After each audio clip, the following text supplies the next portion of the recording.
Alright everyone, sometimes even a Generation 2 synth is capable of learning something new. Mark Zuckerberg, who was developed some time ago as I guess a prototype model of some sort by the CIA or maybe the Pentagon, he's decided to roll back some of the fake news countermeasures on Facebook because they didn't work. They did the opposite, which is exactly what I think unmedicated individuals knew would happen. It's called the Streisand effect in part. The Streisand effect is you're trying to hide something. Like the famous case was Barbara Streisand. People had posted a picture of her shorefront property online, and she didn't want pictures. She felt uncomfortable with it being there.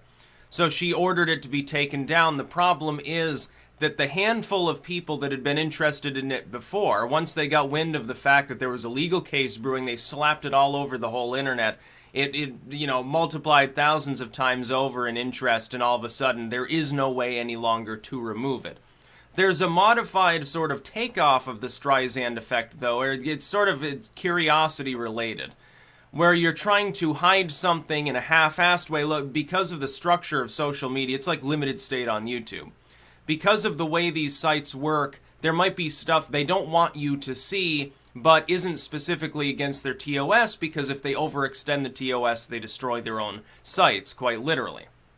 Like Zuckerberg can't say, well, anything that's mildly misleading can't be on Facebook. Look, well, The Onion is gone. That's going to piss a lot of people off. Any satirical page, a lot of comedians would get banned. Hell, half the politicians would be banned. Most people would no longer be interested in using Facebook. The site would collapse. Since he can't do that, he just says, well, we'll put a little red flag next to the fake news stories.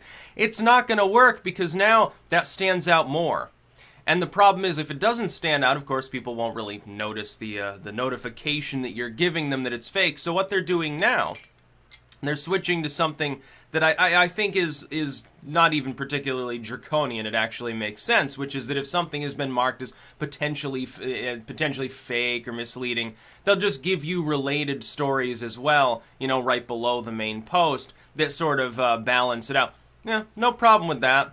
I mean, it's still not necessarily going to be 100% because there will be ideological attempts to defame basically posts made. We also have to realize, though, that this is all legacy media, struggle, basically. They're not talking about the alt media. The alt media is already not in anyone's news feed. It just gets posted around from page to page by individual users, which personally I think is preferable. That's what Facebook was originally about. All this newsfeed stuff is bullcrap to me. I never use it. I barely use Facebook at all. I wouldn't have a Facebook account at all, I assure you, if it weren't for the fact that I maintain a group there. Which is totally secondary. I mean, at this point, with the growth of my other presences, pretty soon Facebook will be the least among them. Like on Gab, I think a few more thousand people following me on Gab, and it'll draw even with the number of people that follow the Facebook group, the Facebook page that I've got up. A few thousand on Minds, it'll be the same thing. And I think with BitChute, I think it's already approaching that too. On VidMe, it was way ahead of that, before they fucked off under the wheels of a bus. But it's just like limited state. Zuckerberg made a mistake. Surprisingly, he was willing to rescind it. And actually, I guess, come out publicly. Facebook was willing to publicly admit that it was rolling it back instead of doing it very privately and switching over. Limited state may eventually meet the same fate. Why? Because the problem is, you're not getting, the material's still there, it's just partially inaccessible. But there's a whole wider internet on which people that want to view it can. With the first video that was put in limited state, the first video that we know of any size, made by a more major uploader, was the Amron video. I can't remember what the actual point of the article was. But they had their video put in limited state. And pretty soon, 250,000 people more had watched it in about, I think, a 48-hour period.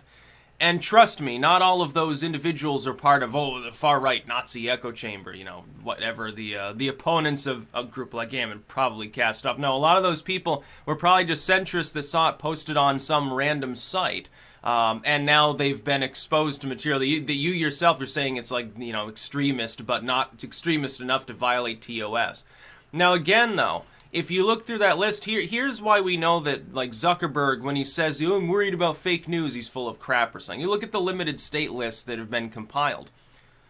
Almost all of those videos are historical music, documentary footage, and people delivering purely philosophical opinion. That's the largest bulk of it, is that there are some, like, shock videos. In all honesty, a few of them have been popped on there, like, you know, someone getting their hand chopped off or something. Something grotesque. They sort of reverted, because I can remember when even a grindcore album cover might get you banned from YouTube, like back in 2007. It really was that bad. It's way better now for the most part.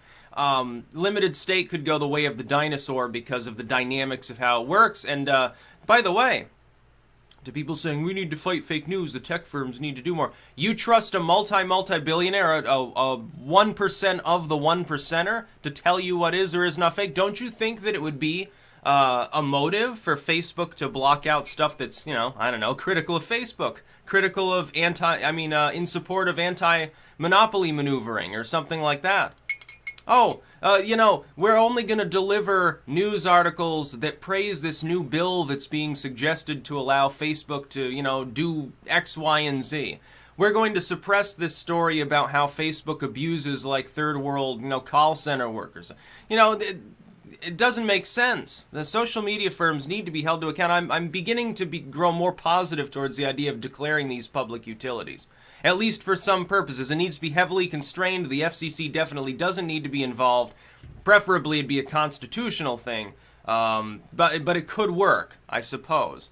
You know, as long as it blocks out all the bullshit censorship and algorithmic manipulation.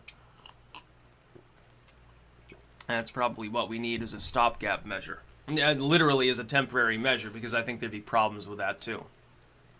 Government shouldn't be involved in regulating the internet, but then again, the tech firms shouldn't be regulating most of their content either. If it's spam, if it's porn, if it's something illegal, go ahead and go after it. Otherwise, you should leave it alone. It's what built these sites. They were built by people with edgy opinions. But Zuckerberg, he's worried about fake news. And the thing is, how the hell is he going to know what's real or fake? You know, like, he never got taken in by a Daily Current article years ago. Of course he did. If he was reading through his Facebook timeline.